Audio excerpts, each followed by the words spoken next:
ချစ်သေးတယ်ကြားရင်ပြင်မေမသိအောင်လာခဲ့မယ်လို့မှားထားလို့လေကွယ်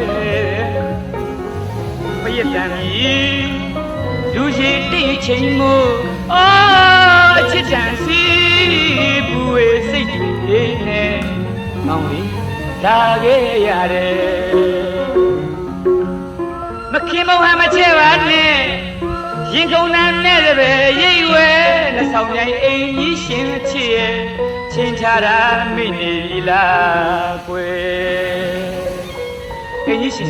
အိုးဒီလူတော့မခေါ်ပါနဲ့မောင်ရဲ့ ခေါ်ရပြီမပေါ့ချင်းချတဲ့အချိန်ကမိထားရလို့ပြောရမယ်လေ မမေ့ပါဘူးမောင်ရဲ့မောင်လာမဲ့ပြီးမြည်တမ်းကြားတဲ့အချိန်မှလေချစ်ရင်လေးခုံလုံးလို့ပါ ရှင်ခုံတယ် အင်း ဘာဖြစ်လို့ မပြောရဘူးမောင်ရဲ့ဒါပေမဲ့အမေအိတ်နေနဲ့မောင်ချင်းတဲ့အချိန်မှတော့လေ